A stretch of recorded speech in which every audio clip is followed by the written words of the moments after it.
You tapping in real quick, something light, nothing major. Peace and blessings and all that. You know what I'm talking about? We just fit to sit here and chop it up for what it's worth for a couple minutes about my most confident picks on the Covington versus Buckley card. You know what I'm talking about? Let's go ahead and dive into it, man. Coming in at number one is the homie, Joe Alvarez, man. You know what I'm talking about? And coming in at number two is Navajo. That's how you say it, Sterling. You know what I mean? And the money lines might not suggest. I do personally believe Joe Alvarez should be the biggest favorite on the card. You know what I mean? And Sterling may very well justify his price tag. You know what I'm talking about? But I don't know enough about him yet. I know all I need to know about Joe Alvarez and the body of work that that young man's capable of producing inside that octagon. You know what I'm talking about? Absolutely everywhere and anywhere the fight may take place. That's why he's number one for me. Now I'm talking about if Jakar Close survives 15 minutes and we get to see this thing go to full distance, he's going to be beat the fuck up. Bad. You understand what I'm saying to you? He's going to be beat the fuck. I'm talking about Bumble beat up, soup cooler leaking, snot box leaking. I mean, he going to be fucked up. You know what I'm talking about? Because Joel's going to beat the fucking brakes off of him. And that finish will present itself. Because Jakar don't like how it's going on the feet. He will shoot.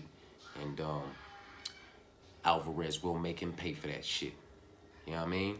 So, I don't see it going a full 15 minutes. I think Joel gets him out of there inside the distance via KO, TKO, or via submission. But if old boy can survive, he gonna be a lot worse for the wear because he gonna take a fucking beating in my personal opinion. But Joel's number one, man. Sterling, he's number two. And he should, you know, justify that price tag up against Tuco Tacos, however you say.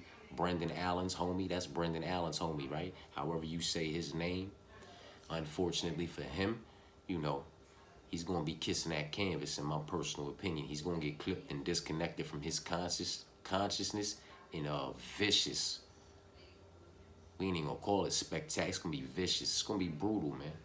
I think he's going to floor this young man and stiffen him up. So he's in at number two. You know what I'm talking about? And with all due respect to Miles Johns, who's very well-rounded, very solid, you know, proven to be relatively very low volume, but it hasn't really seemed to matter because he seems to be able to slow his opposition down as well, bringing their volume numbers down relatively close to his while implementing the all-around body of work that's just a bit better, and he's able to edge individuals out. I do not believe that's going to be the case against Philippe. You know I'm talking about? I believe Philippe to be just a bit better absolutely everywhere, and, you know, possesses the abilities to keep this fight or to keep this fight wherever he wants to keep this fight, or to take this fight wherever he wants to take this fight. Again, with all due respect to Miles Johns, man, you know, and body of work he's been able to produce up against who he's been able to produce it up against, which is, you know, a higher level of opposition than what Philippe has been able to produce his body of work up against. You understand what I'm saying to you? But it is what it is, and I feel how I feel, man. You know what I mean? Styles make matchups, and I believe Philippe to be a bad stylistic matchup for Miles. I think he's going to edge him out absolutely everywhere, you know, and he's number three for me, man. He is number three for me. And Vitor Petrino, he's number four. You know what I'm talking about? Vitor Petrino is number four. I believe Vitor Petrino is going to be able to, you know, get this one down to the mat and aggressively search for the submission, putting Jacoby in some compromisable positions and find that finish inside the distance via submission or via ground and pound from the top position. Silverback shit. You know what I'm talking about? It's not like he's a fish out of water on the feet, but Dustin Jacoby does not possess the guard, the aggressive guard, the efficient guard, just the all-around guard of a Lionheart or anybody else in the division, in my personal opinion. It's just not anything that's a threat to Vitor Petrino as far as, you know, locking up and securing takedowns are concerned, man. So it is what it is. And he comes in at number 4, man. You know what I'm talking about? And I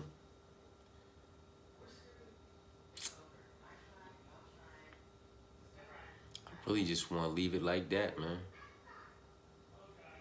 Joe Alvarez, the Bull Sterling, Felipe Lima, Vitor Petrino.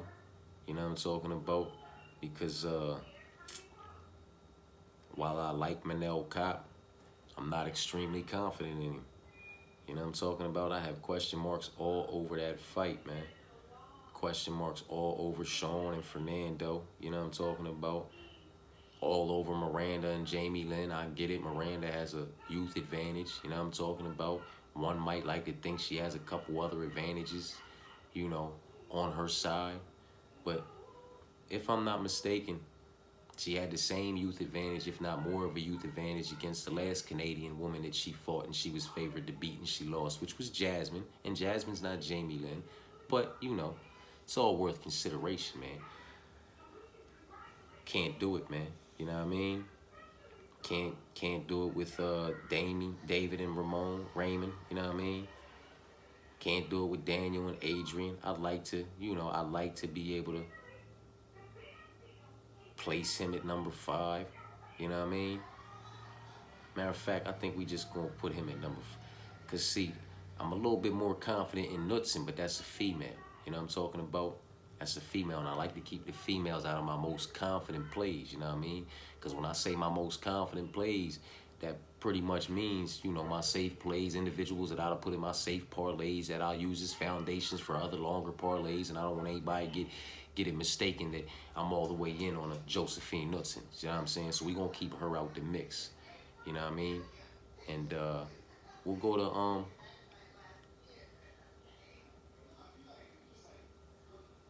see, it would be Marcos or one of the dogs, man. I can't pick Buckley. I can't put the main event in there. I can't put Buckley in there because Buckley, I feel like he has to knock out Kobe, man.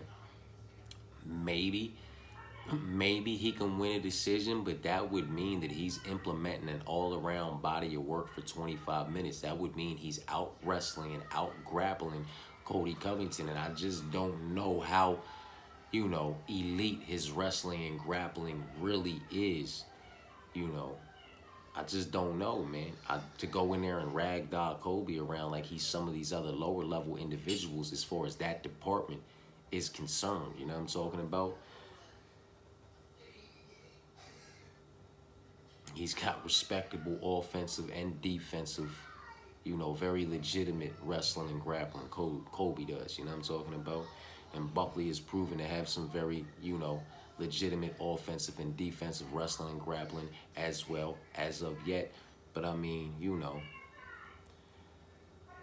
not against an individual like Kobe Covington in a main event in Florida, you know what I mean? That's going to be a bit different. I think he needs to clip him and disconnect him from his consciousness and get him up out of there. A decision could get a bit spicy, man. That could mean that, you know, they're both in there having their moments, and that one could just get spicy, man. So I can't put it in there. I would rather include Cub over Billy or Ottman over Michael, you know what I mean? Daniel over motherfucking Adrian. Because I got to stay away from the rest of them as far as being confident, man. I think Daniel gets it done 2 rounds to 1. Maybe Adrian, you know, squeezes a round out of there by landing some more significant shots, some more powerful shots, some more damaging shots.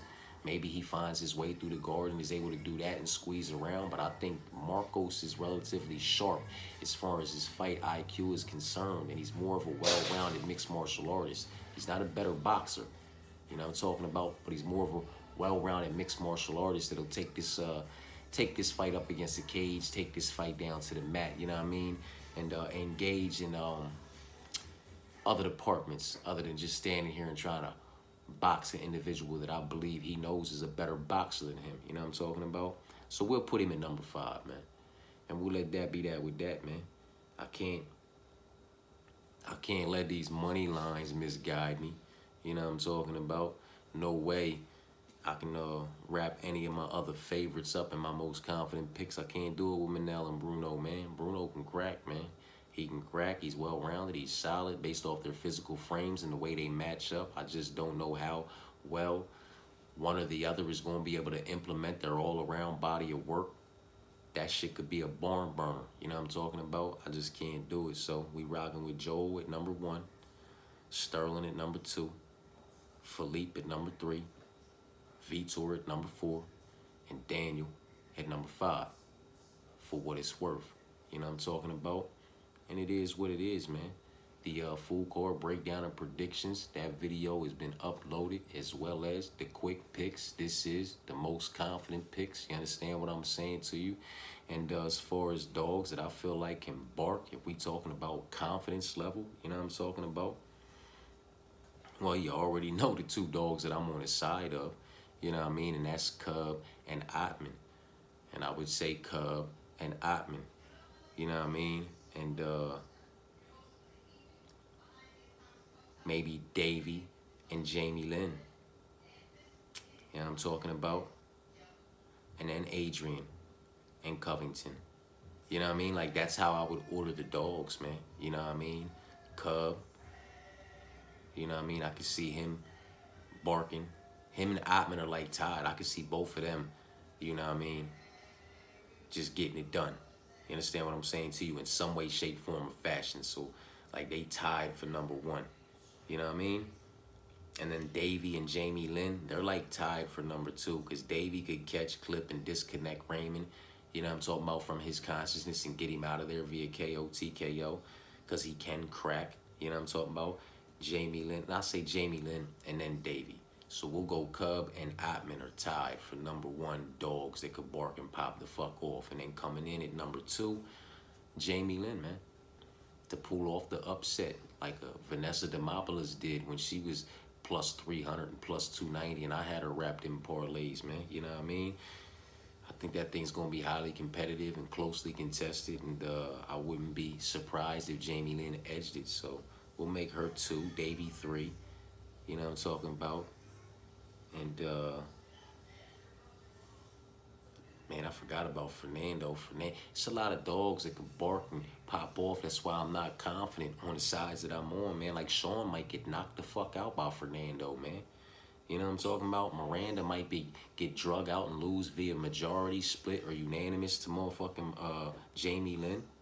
Manel might get knocked the fuck out by Bruno, or just lose via majority, split, or unanimous decision to Bruno. Raymond might get knocked the fuck out by Davey. You know what I'm talking about? And Buckley, I just don't know how that's going to go with Covington. So I just got to stand on who I'm standing on. You feel me? And as far as dogs that I feel like can bark, a lot of them I feel like can bark and pop the fuck off, especially with this being the last fight card of the year. You saw what just happened on the last pay-per-view fight card of the year. 14 motherfucking fights gave us 5 knockouts, 4 submissions, and 5 decisions, man.